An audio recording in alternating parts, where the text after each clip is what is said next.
All right, welcome. I got another one here from Sean Ryan show.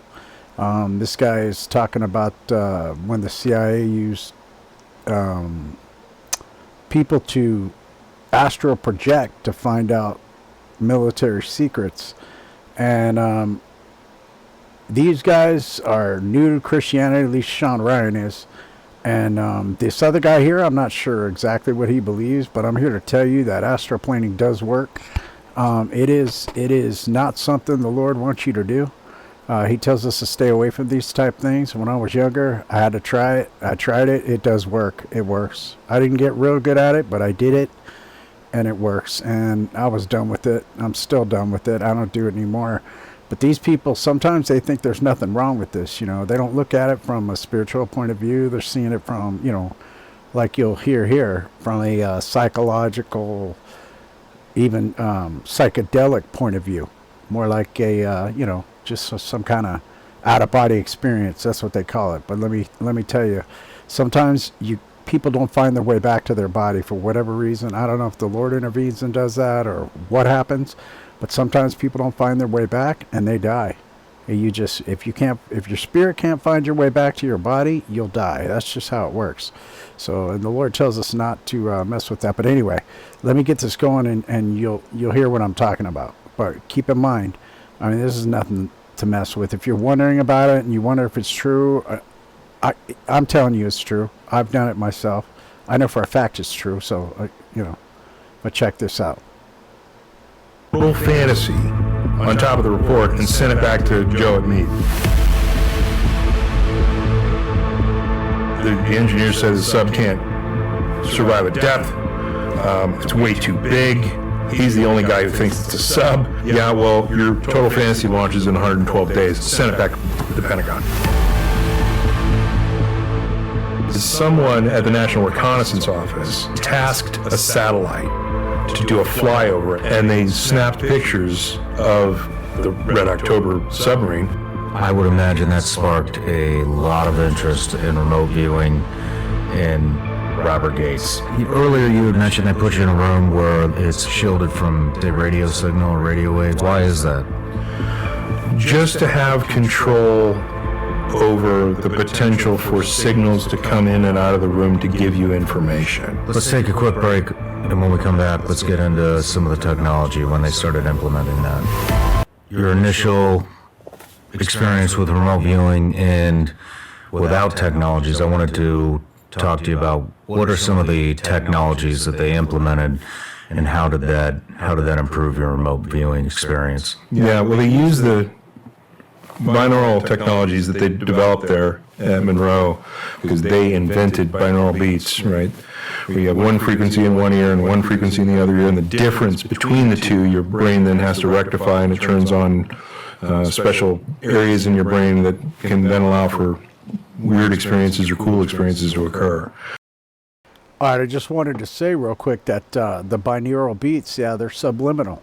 So you can trust the author of them, whoever it may be. Science is a tricky subject. Sometimes people like to do experiments without telling people. And as far as I know, there's no way to slow it down to decipher it once it's been encoded like that. But I could be wrong. But you'll hear him go on to say what it entails. And some of you might be surprised. I was. And expansions of consciousness.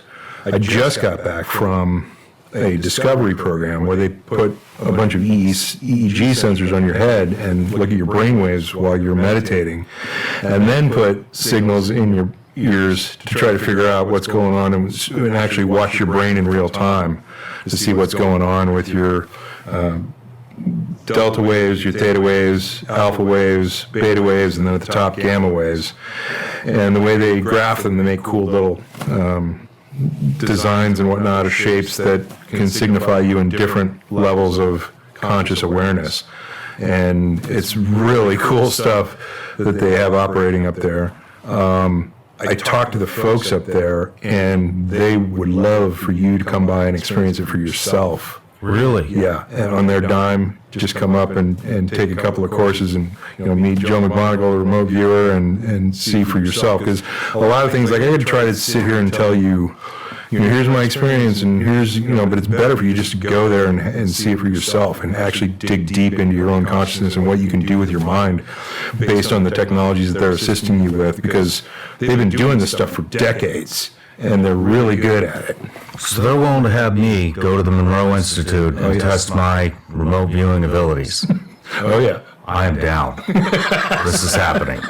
This is definitely happening. I would love to do that. Yeah, you have to. I mean, to talk about it is one thing, but you really got to dive in and, like, if you want to experience what it's like and, the things that you see, feel, sense in your own consciousness connected with, doing remote viewing or doing a consciousness expansion experience, that's one of those things where you just got to dive in and do it, I am 110% going to take you up on it. So, Monroe Institute, here I come. This is happening. That's awesome. I'm pumped. Yeah. That's exciting. Yeah. Yes. I'm going.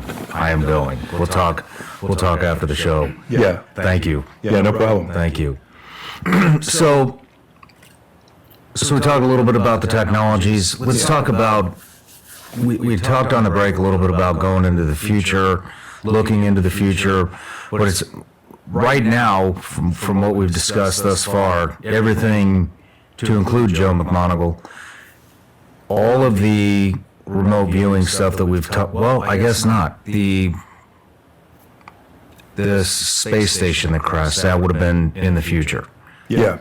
But most of what we're talking about is actually in the present. What is this diagnosis that's happening? What is the pain this woman's feeling in her knee? Yeah. What is the picture in the envelope? Yeah. And so, but also remote viewing is also looking into the future. Yeah. And there's actually a really cool study that was done, because, there's so many people out there listening right now who are saying, oh, this is complete bullshit. And there are a lot of scientists out there who are like, okay, well, show me a peer-reviewed published study that shows that this stuff can occur. And, even with the Joe McMoneagle, the argument is N equals 1 isn't really proof of anything. Like, one guy might have amazing abilities for whatever reason.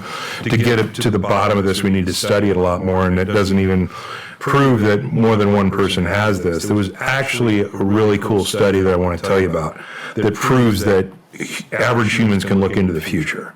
And this is without a doubt, like, beyond Six Sigma proof, which is science's gold standard of this is a phenomena, that type of statistical proof that human beings can literally look into the future. And it was on an ironclad study that even the most vehement skeptics weren't able to poke any holes in. And it started with a study that was done on what's called priming. So they put a bunch of people in a chair in front of a computer system, and the computer ran the whole experiment, randomized the whole thing, selected out of a database, grabbed images and words that were connected with a study that they wanted to do regarding putting a picture of, let's say, a kitty in front of somebody. And so they show you this picture of this kitty on the screen, and then a few seconds later they give you the option to select cute or ugly, binary choice. So you press button 1 or button 2, and then they measure you, because it's a computer, they can measure down to the split second, 100th of a second, how fast you're selecting your word associated with the image. But then they make it complicated one step further. For 1/30th of a second, before they even show you the picture of the kitty, randomly selected of the two words, they will flash one of the words in front of you that your conscious awareness can't pick up, because we can't see 1/30th of a second, but the subconscious does pick it up. So your subconscious mind sees the 1/30th of a flash of the word right before they show you the kitty. And it's either cute or ugly that they flash before. Now, if it's cute, you'll select cute faster. If you think kitties are cute, you might hate kitties, I don't know. You might say, all cats are ugly, right? They control for all that, but basically, if they flash ugly before the kitty, then it will take you a split second longer to select cute. And this is a perfect study, because there's no study investigator and human interaction, so there's no human-to-human interface interaction that can occur there to where you're skewing the results. There's no clue about what the selection needs to be from any other source. It's just a computer running the experiment. So this is from a psychological sciences perspective, this is a perfect study because it's only a human being measured by a computer with a completely randomized set of data that's being placed in front of the human and measuring how fast they can react to something based on a stimuli that they put right before the whole process goes through. Okay. Okay. Help me understand how this is looking into the future. Okay. This next study switches it around. So this next researcher who wanted to investigate whether or not this primer had any influence on these people in the future, he took the primer from over here at the beginning of the process and he simply put it over here at the end of the process. So then the new experiment became, I'm going to show you a picture of a kitty or whatever, and then I'm going to give you 2 words, and then at the end, in that 1/30th of a second flash, after you have already made your choice, after you've already pressed your button and made your decision, we're going to flash the primer afterwards.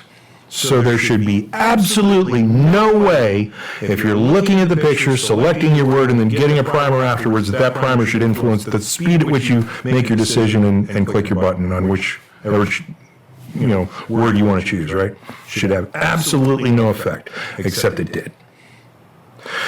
The primer flashed after your decision, altered the timing in which you could select the cute or ugly word choice in the same way that it did when you put it before.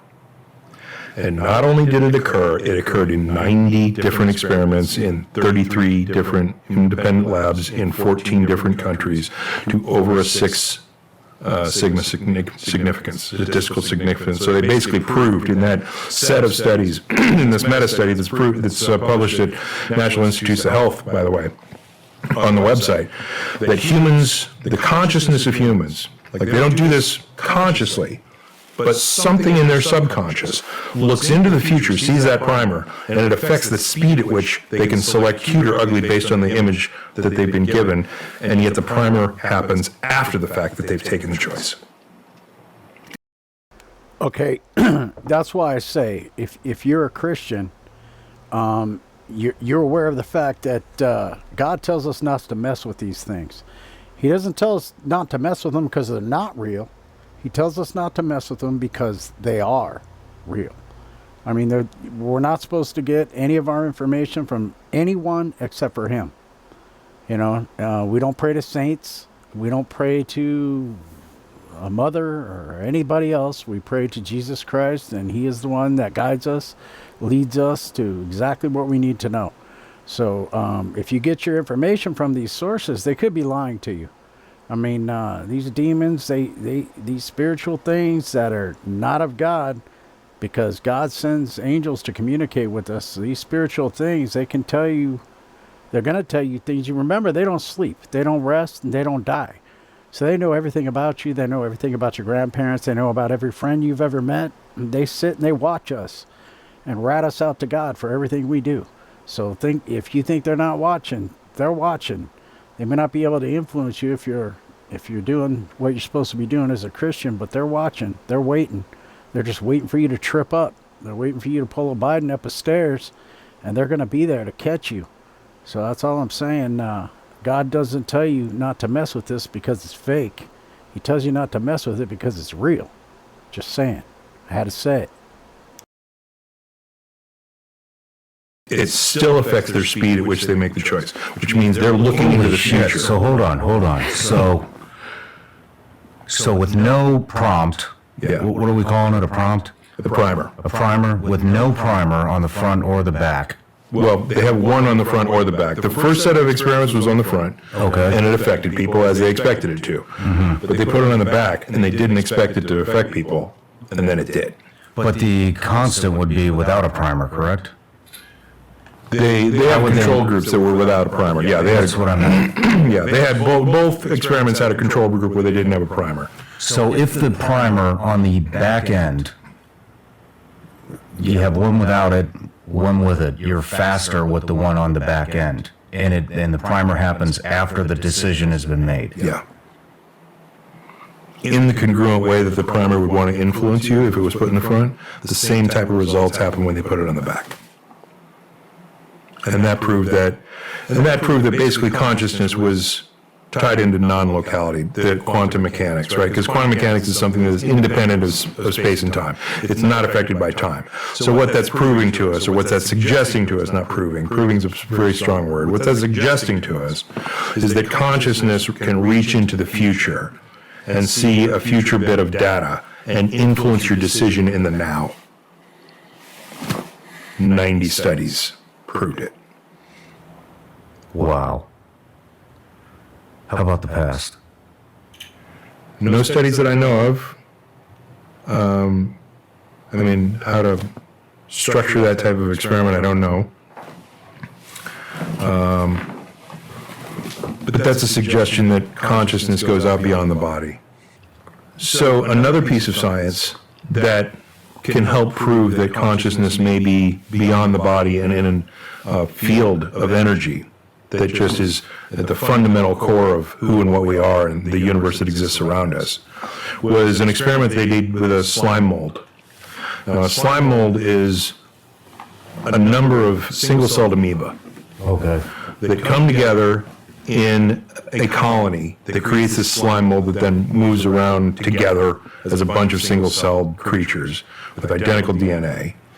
So it's a crowd of amoebas. It's a crowd of amoebas that Okay. work in conjunction with each other, and then, but they take on different functions within the slime mold itself. So these single-celled amoeba start to come together and create like internal organs that have different functions. That these slime mold amoeba over here do different things than these slime mold amoeba over here do, and including an immune system response where 1% of these individual creatures go around swallowing up the pathogens that find themselves within the slime mold, and they drop out of the bottom of the slime mold, self-sacrificing. They die, and the pathogen dies along with them, which is an altruistic act at a single-celled organism scale. They throw themselves on a grenade for the rest of the slime mold at a single-celled organism scale. So they did an experiment with these things, and they put some oatmeal in the path of the Japanese researchers, so they used the population centers around Tokyo, Japan. And they had this train system that would ship people around that the engineers put together with computers and a group of engineers, and they let this slime mold go on these little piles of oatmeal. And what slime molds will do is they'll build a little tube system to ship the nutrients around when they find the food so that everybody gets fed. And so it spreads out and it starts finding these piles of oatmeal and starts creating these tube systems. And within 24 hours, the single-celled organisms of this slime mold had a tube system that looked exactly like the Japanese rail system that the engineers in the computer had built, except they took millions of dollars and months to build the train design for the computer systems to put together. The engineers did. The slime mold did it in 24 hours. It did it in a more efficient fashion than the train system wound up being, and was more efficient and would have cost less money had the Japanese engineers built it that way, that the slime mold built it. Right? So these are single-celled organisms that figured out a better train system for Tokyo, Japan than Tokyo, Japan had actually built. Where does that intelligence come from, except below the level of the cells themselves, coming up into the cells? Holy shit. So that's another pretty good proof that consciousness is something that is more of a field of intelligence that we tap into. It certainly gives us animation, certainly gives us the ability to experience things, right? We have this body, and if our brain gets blown off or whatever, it certainly limits our ability, and we have brain damage and malformations. It certainly restricts our ability to experience consciousness, but it doesn't come from this brain. It comes through. Okay, I gotta say, if you've ever been in a room and you have a feeling that someone is staring at you, I mean, we all get that experience. You turn around and someone's looking right at you. Well, what I've always said for years is your spirit's in your body, but it doesn't have a head like you think it does. It can see in 360 degrees. So when you're in a crowded room and somebody's spirit is looking at your spirit, each of your spirits can see that, and you're aware of it. Now, if the person that's staring at you and their spirit's staring at you, now you got double. And I believe that's why we can pick up on that, because it's all connected. God made us all. We're all connected, every single one of us. Every human, no, I don't care what color you are, I don't care where you came from, we're all connected. And that's what makes that, your spirit's always aware. Spirit's aware of all these things all the time. It doesn't sleep like you do. It's awake. Your subconscious, whatever you want to call it. Your spirit is there, and it's looking around. That's why you know things when they're about to happen. That's why some things, the hair stands on the back of your neck, the Holy Spirit, we're all connected. So the Lord lives within you.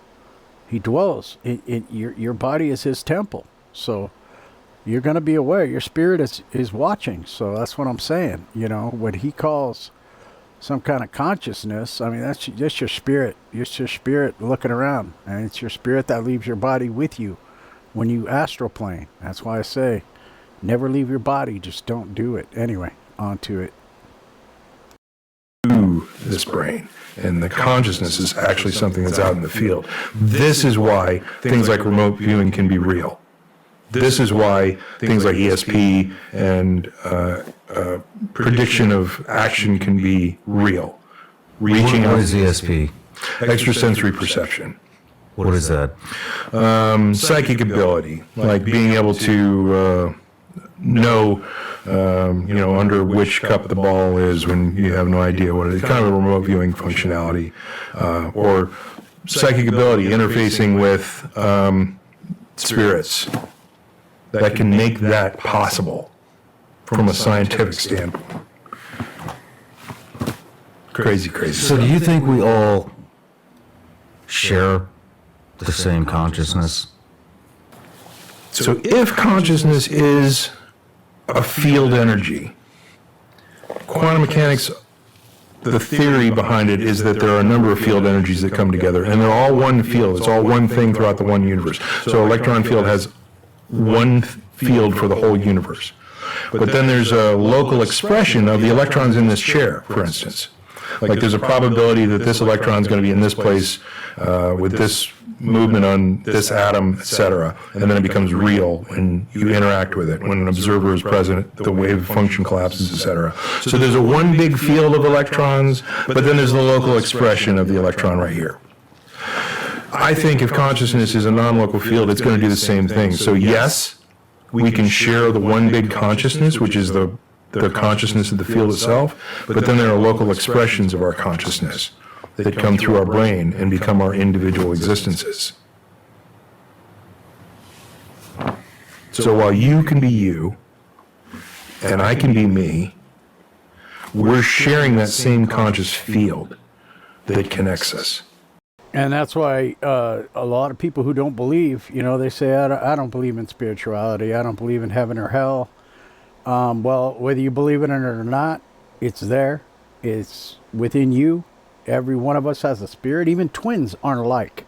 I've heard of twins that are completely different, like different tastes, like different color clothes, have different favorite colors, different favorite foods, different types of people they like, different personalities, and they look identical.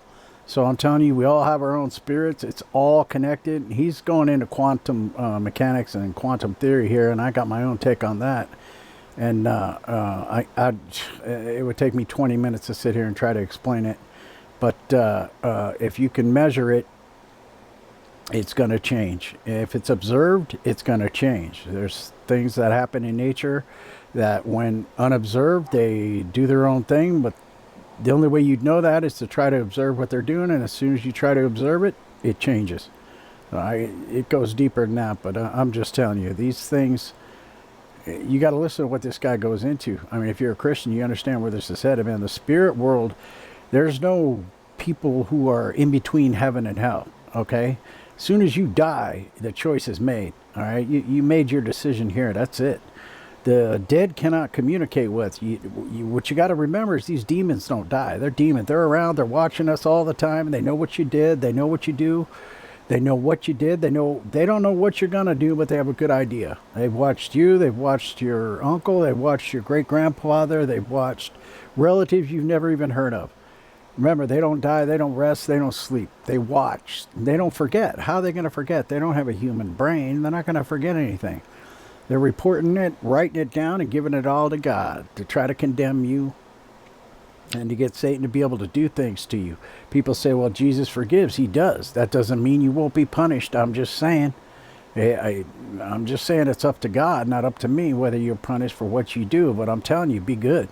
That's all you can do, because these things are out there, and they don't sleep, they don't rest. They know your darkest secrets. They know things you did when you were drunk that you completely forgot about. They know things that you did when you were upset that you completely forgot about. Well, they didn't forget. Okay, and long after you're gone, they're going to be telling your stories to any person that walks up with $5 or $20 in their pocket to a psychic. They got the info you're looking for. They got the guy. They got the guy who was there listening, watching. He steps forward, and it's your Uncle Ted now. And they know things only a family member would know. They know things only the person who died would know, because they were there. I'm just telling you. There's no dead people walking around looking for homes and looking for heaven and all that stuff. We all belong to God. And if you don't do what he says, you're going to have to pay the price.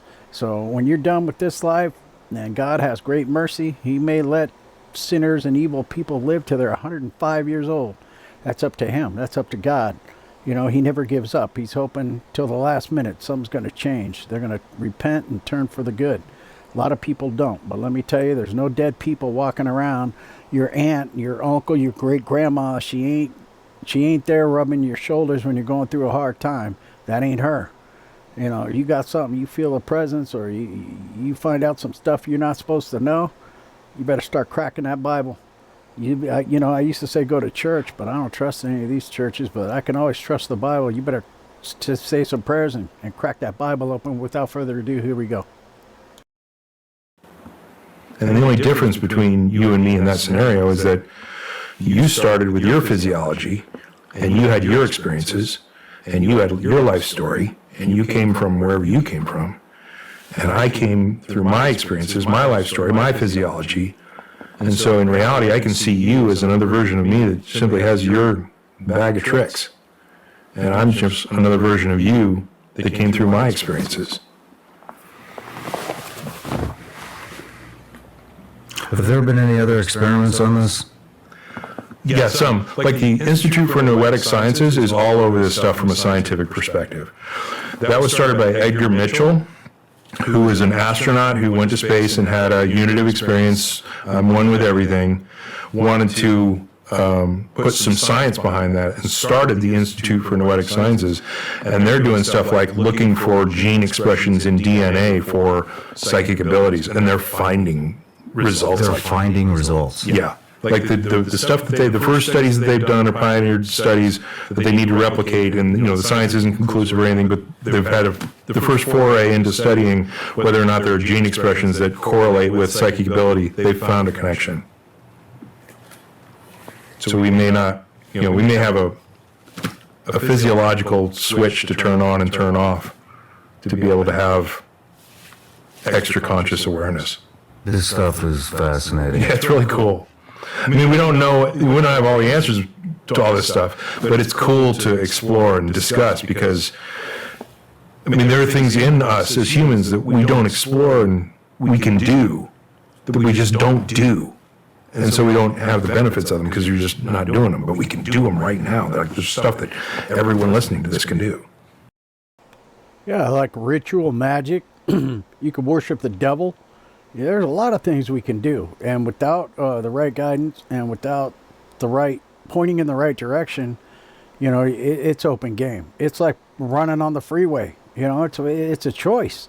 You say, that's stupid. What a lame excuse. What a lame example to give, running on the freeway. Well, people, think of your own scenario. People do lots of things that are stupid, and everybody thinks it ain't going to happen to them. But let me tell you, there's a warning that goes with these things. You open the door on some things, it's hard to close.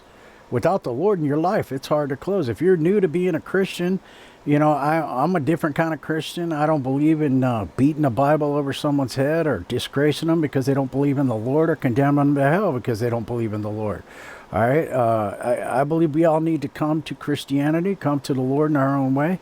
And if more people would pray about other people, even strangers you see on the street, maybe more would come to see the Lord, come to the Lord, you know. But yeah, you got no boundaries. There's no guardrails on the road. You're bound to run off the road eventually. I mean, you will, without common sense, without rules, without boundaries, no guardrails. And that's what that is. There are things human beings can do that lots of us can do that we never try, that we're not even aware we can do. Well, there's a reason for that. There's a reason for that. And if you ask me, the Lord keeps that out of most people's ears and eyes and minds. I mean, you literally have to run into one of these people that do this all the time to, influence you enough to make you want to do it. And that's why I'm trying to, I think the Sean Ryan show is amazing. He's new to Christianity. And, if you're a Christian and you're watching this, I ask that you pray for him, pray for this man here, and pray for everyone who's watching this and may be misled. The darkness, it ain't always like the scary movies, It ain't always ghouls and demons coming through the walls trying to get you. Sometimes it's got a pretty face. Sometimes it's got a handsome face. Sometimes it comes in the form of a small child. You never know how these things are going to come to you, and you don't know whose parents are raising their kids in what way. You don't know what they've committed them to. You don't know what spirits dwell in these people. And let me tell you, these demons will hide. But I'll tell you what. When you become a Christian, you carry the Lord around with you. It's like having a bright light. I haven't had problems since I was in my 20s with demonic things or creepy things happening. They're afraid. They stay away. I'm just telling you. Hey, at the end of this, if you've stuck around through all this babble that I've done, at the end of this, I included some of Anton LaVey, the author of the Satanic Bible, how he died. And I don't know if a lot of people aren't aware of this. His daughter tried to escape him, and he tried to kill her, and he ended up dead. So this story tells it from the guy who was there helping his daughter, helping Anton LaVey's daughter get out of it. You got to watch it. It's at the end of this. It's absolutely amazing. I didn't even know it existed until recently. But anybody who doesn't know Anton LaVey, he's the author of the Satanic Bible, the author of the Satanic Church. And when he died, he had a rude awakening. He found out the hard way. He found out who's in charge, and he stated it before he died. You got to watch this. You just got to watch it. It's right after this. Stick around, please. Wow. This is, wow.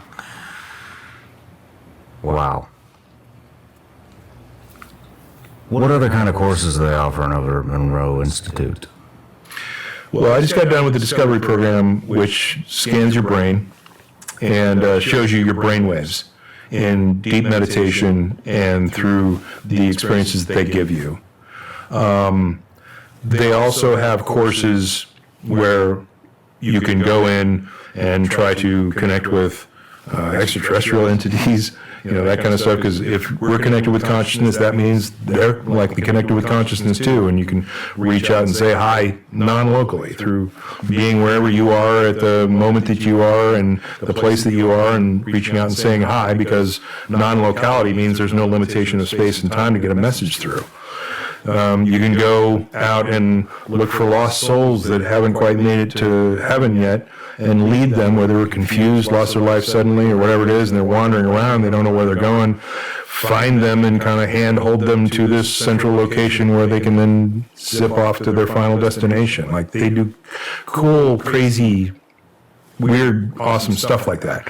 But that has real-world evidence of, like, they would go in and they'd talk to someone who was lost, and this person who was lost would give them information about, they were on a ship and they were, a chef or a galley crew, and that the ship's name was XYZ, and they grew up in this specific little village in Ireland, and all that stuff would check out. Like, they did the research after the fact, and all the information that someone that they would interface with would give them all this information, and then it would check out historically that there was a ship of that name, and it did sail from the port that they said it would sail from, and that there was a village that had that family name in it, and all this other stuff. It's like, you know, you look for... Have you done any of those courses? I haven't. Hey, I just want to say real quick, it's funny he mentioned that as an example of a ship.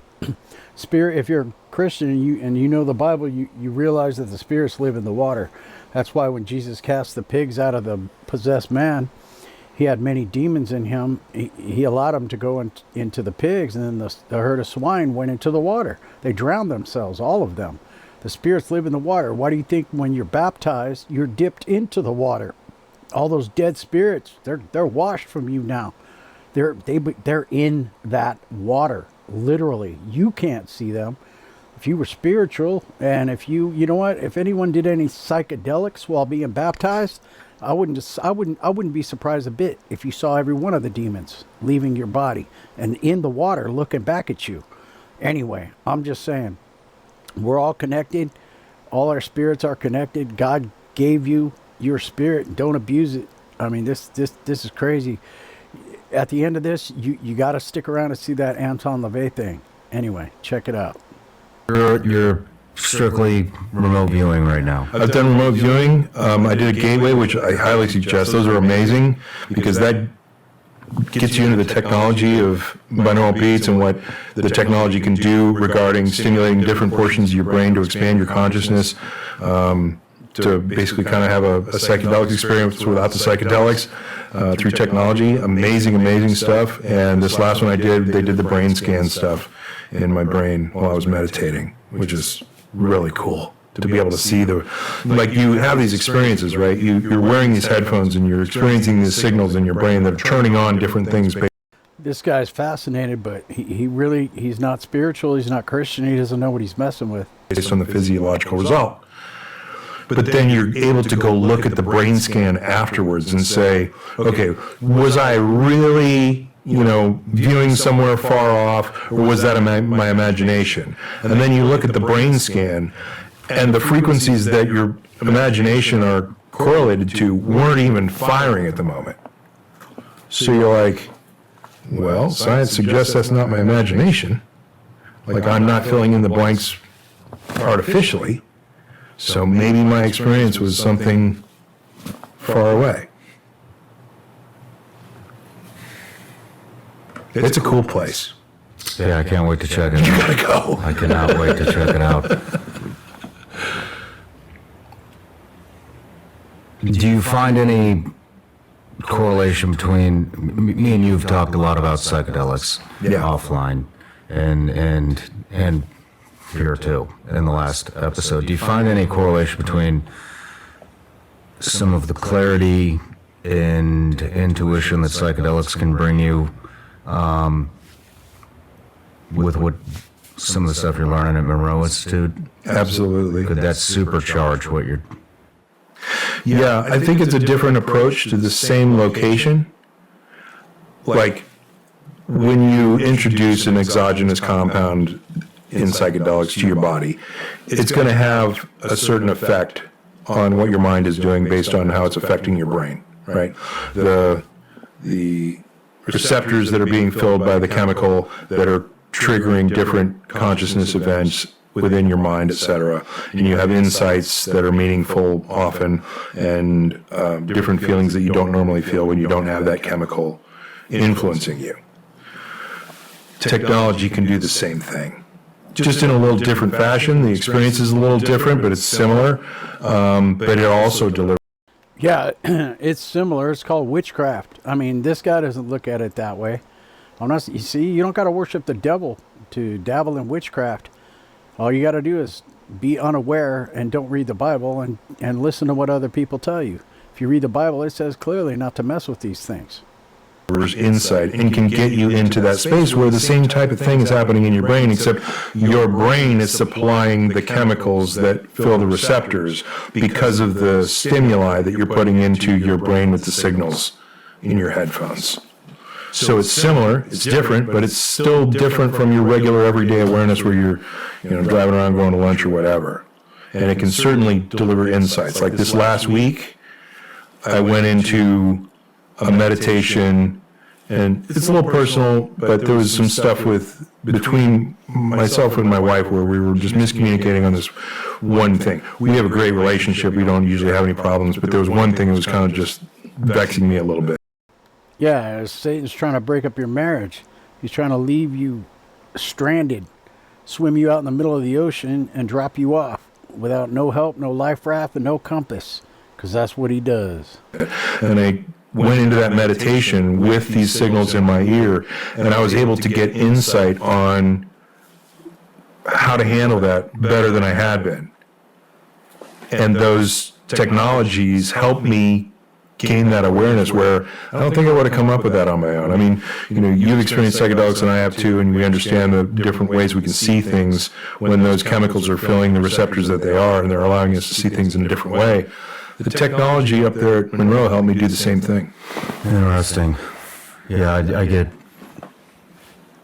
I can get extremely intuitive when I am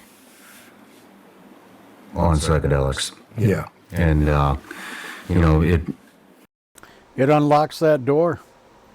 It unlocks that door. If you ask a lot of people that have near-death experiences, they go through crazy psychedelic stuff too. It's spiritual, but that's what I'm saying. It's all spiritual. When you're on psychedelics, your brain takes pictures at a higher rate than you normally would take pictures, and you get to see a little bit of what's around us.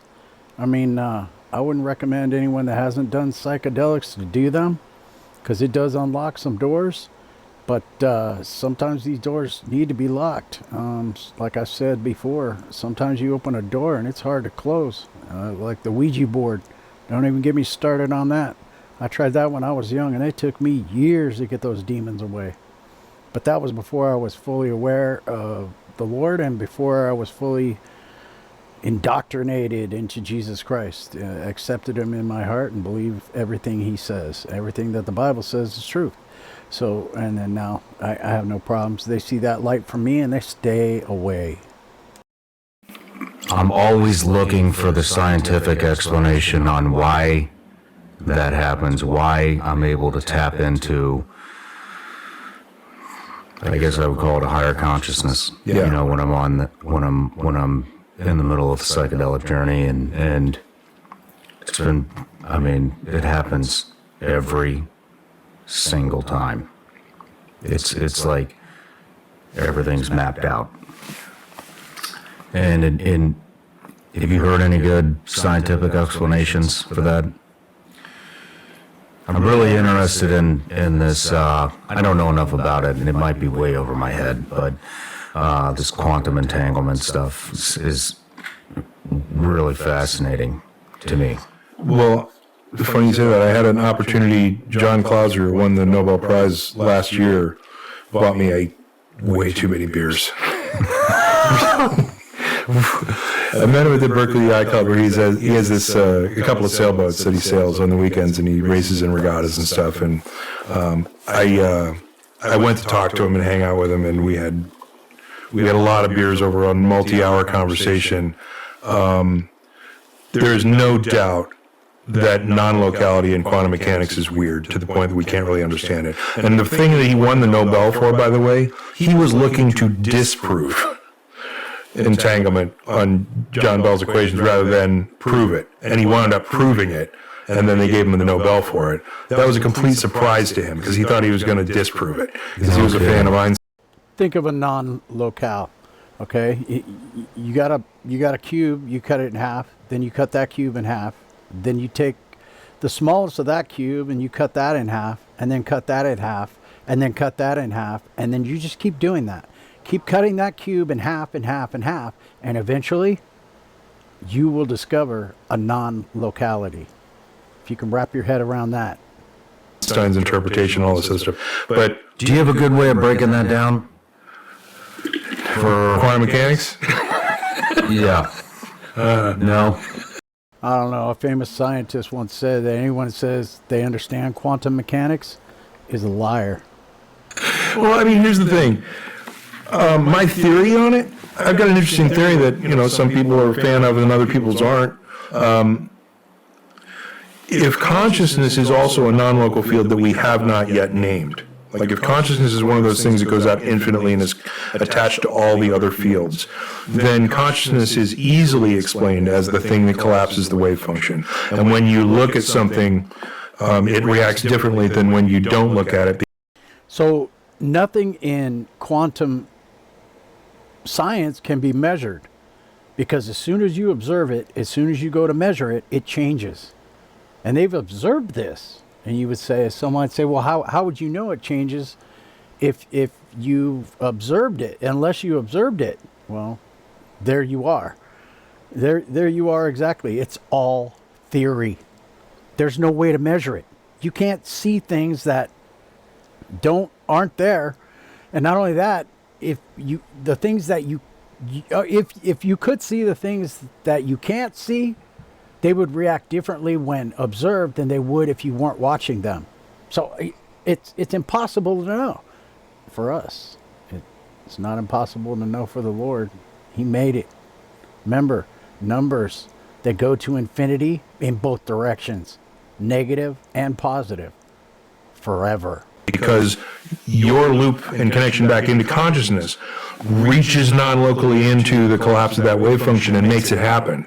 When you're accessing that information, when you're not accessing that information, it doesn't have to render into that place of actually being a particle. It can stay a probability. That's just a pet theory of mine, but it makes sense that, we're starting to prove, psychic ability exists. We're starting to prove that looking into the future exists through these almost irrefutable studies that a computer is controlled. Well, how would you explain all of that? The double-slit experiment defies our understanding. It involves a laser shooting beams of light particles called photons at a screen with two parallel slits. If we mark all the spots where the photons hit the second wall, we should expect to see two strips to correspond with the two slits. But that's not what we see. Instead, we see an alternating pattern of light and dark bands. This is characteristic of the behavior of waves that pass through both slits simultaneously, interfering with each other to create the pattern on the second screen. The bright lines are where the top of waves meet, resulting in a more intense or brighter area on the screen.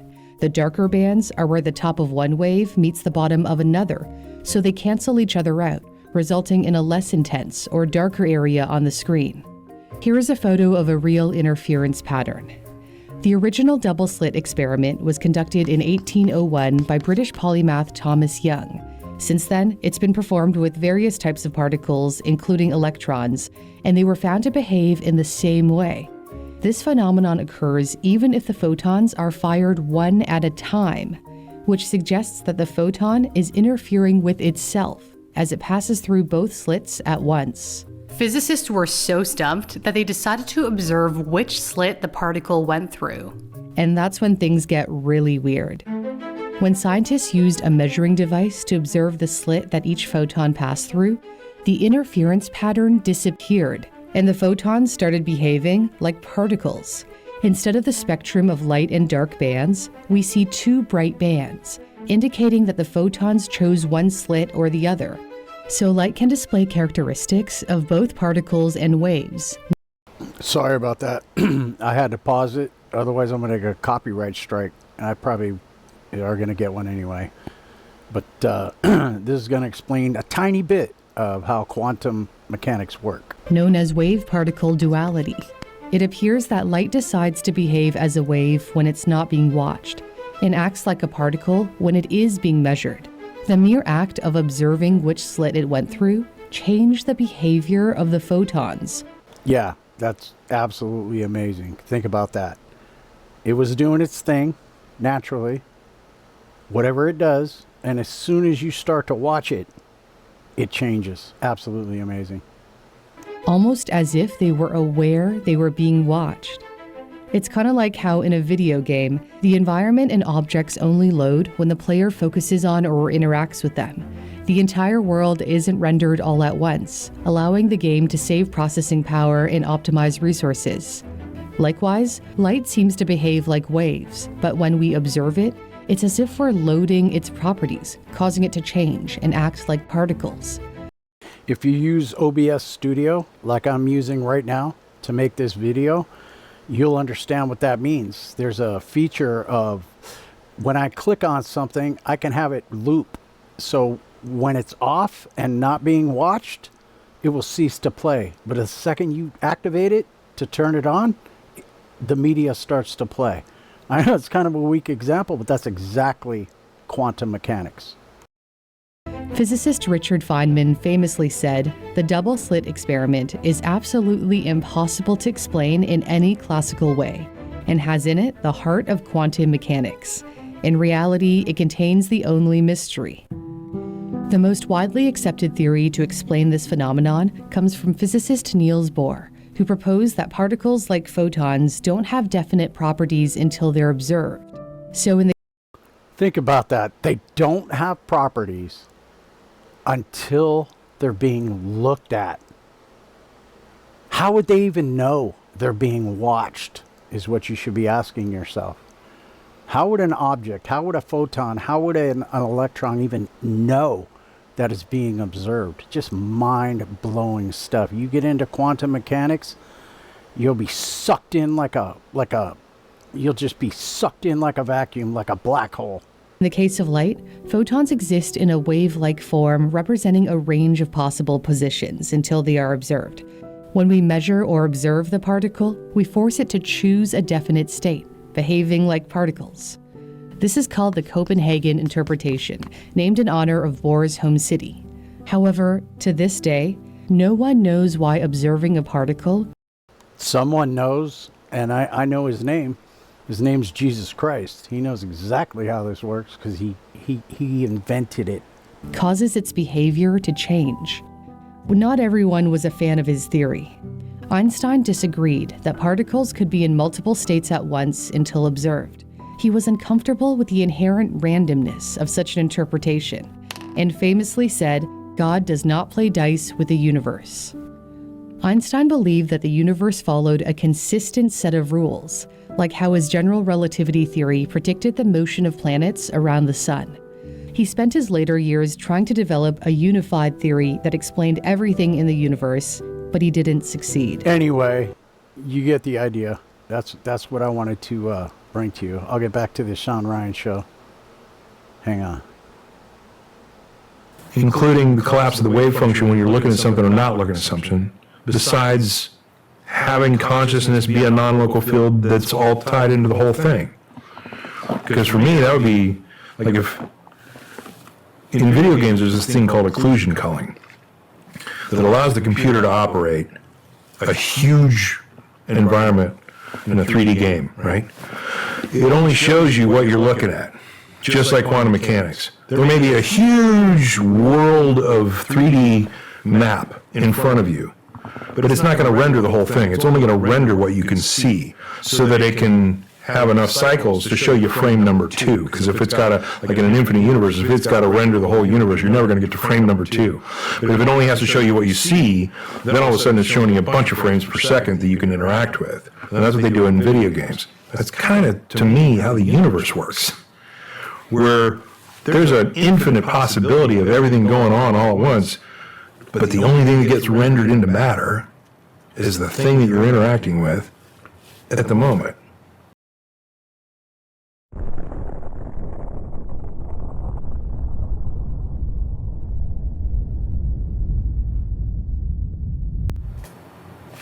I don't know. I'm probably totally wrong. And everybody who understands physics a hell of a lot better than me, like, hate it. What a dumbass. Oh, I'm sure they'll be in the comments, don't worry.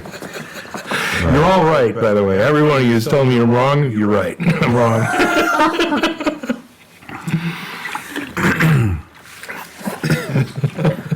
Well, Sean, I think, one, I cannot wait to get to the Monroe Institute and meet Joe. Yeah, you guys Personally, I can really hope we can get him here.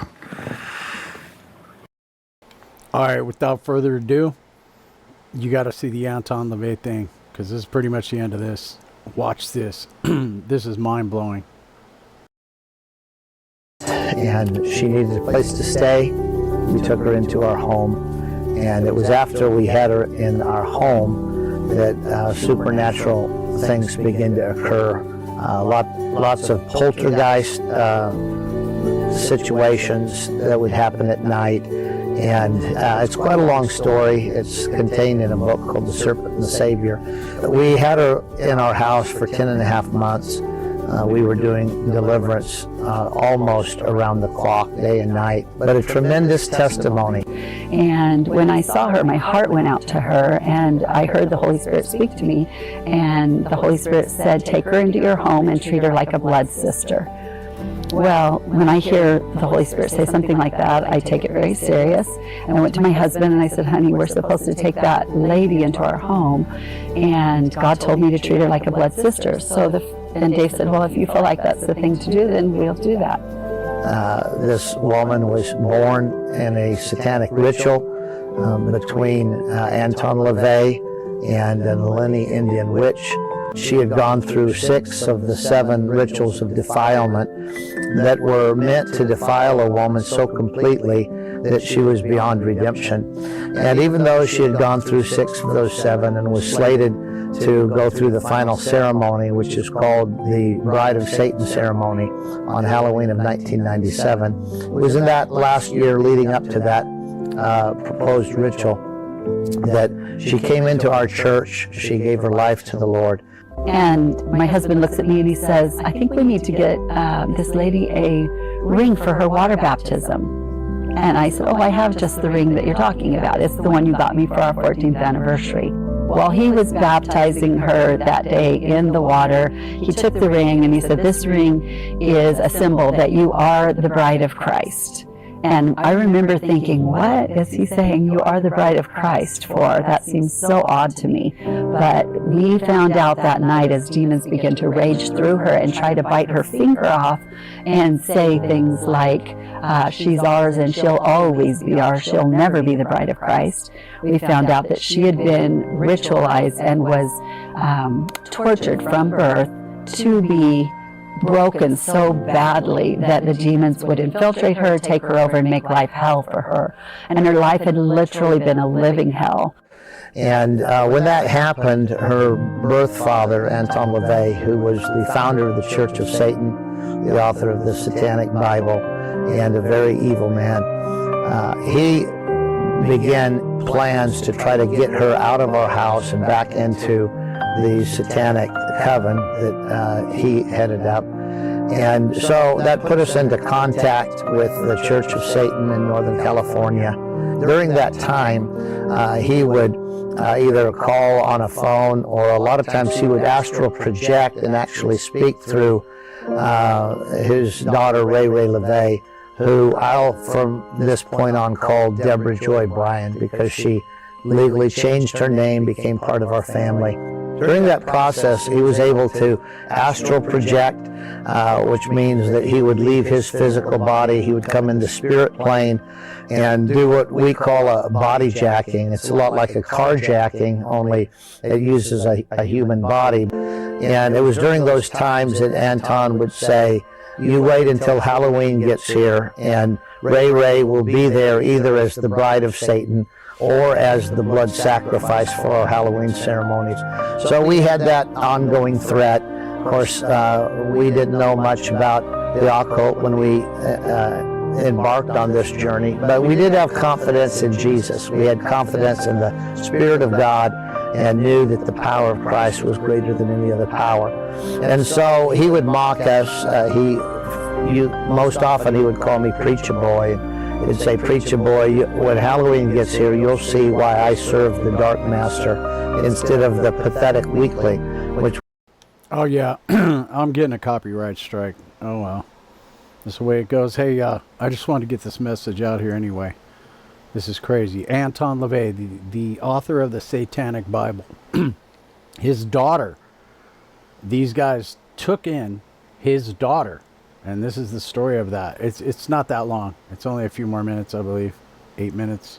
It was a disparaging term that he used to speak of Jesus Christ. Did a guy named Benny Hinn ever prophesy over you? She said, yes, he did. And she said, I went to a conference with, it wasn't a conference, but a convention with my aunt wanted to take me about a year ago.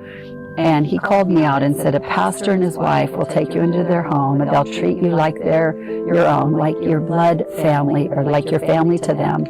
And you will get set free, and God will use that to set many, many people free. Really loved her through hell for 10 months, day and night. We were doing intensive deliverance and really pretty much sleeping beside her, staying up with her. It was just extremely intense. She was so broken. She had so many demons. The demons were saying, you're blankety blanking with the big boys and you're out of your league. And it was quite intense. And they literally were pulling hair out of me, and it was quite crazy. And my son had ran to the other end of the house and was actually hiding and called somebody to come for help. So Halloween came, and when we were there the day of Halloween, we were taking good care of Deborah Joy, watching her carefully. We knew that the Church of Satan and Anton had been planning something sensational for many months, and we just didn't know what. So we had invited some of the intercessors from the Church of Glad Tidings to come over. We knew that the rituals would happen during the witching hour, beginning at midnight and going to 2 or 3 a.m. And so we asked our team to come over at 9. We had been fasting and praying. We asked them to come over. That way we would have a good 3-hour prayer meeting before the witching hour arrived. Joy now, she's being animated by the spirit of her father, Anton LaVey. And so she was just spewing profanities and cursing at me. And she began to say, I told you, preacher boy, when I like piano, but man, that's annoying. Halloween got here, you would know why we serve the Dark Lord. Anton's trying to kidnap her and get her up to the Satanic Ranch. You have to get in the back of the squad car and somehow sneak this phone into her pocket so we can track her. So Lou asked for permission as trauma intervention counselor to get into the squad car. He was able to slip the phone into her pocket. Me to stay home that night. They just told me that I wasn't able to follow her. If I tried to intervene in her life, that I would be arrested. So they took her away, still under the power of Anton LaVey's spirit that had taken control of her physical body. And we prayed and said, oh God, don't let it end this way, help us. And so we agreed to go to 2 different places. I was headed up to the Satanic Ranch that was outside of Grass Valley in California. The way over there, God just put in my mind just one statement, and that's to cut Anton LaVey's silver cord. If you know anything about that, that comes from the writings of King Solomon and Ecclesiastes. He uses it as a synonym of death. It says, serve God before your silver cord is cut. And I knew that was a thought from God. I know it sounds very intense, and it is, but I told the intercessors, let's all pray one thing, that God will cut Anton LaVey's silver cord. And we began to pray that. I was standing in the road by the front door of Hell Motel. Cheryl and Lou were at the back door. And suddenly, Deborah Joy come running out the front door. And she calls me Daddy still to this day. She said, Daddy, help me. We put her in the car, took her back to where the intercessors were. And she told me on the way over there that she had come to her senses. She was in a room. It was filled with occult practitioners. Her family was there, Zena and Carla LaVey. And she said that the whole coven was gathered around Anton LaVey because he had bounced, as they call it, but he was not able to re-enter his body from the astral plane, which is equivalent to death. Huge satanic organization.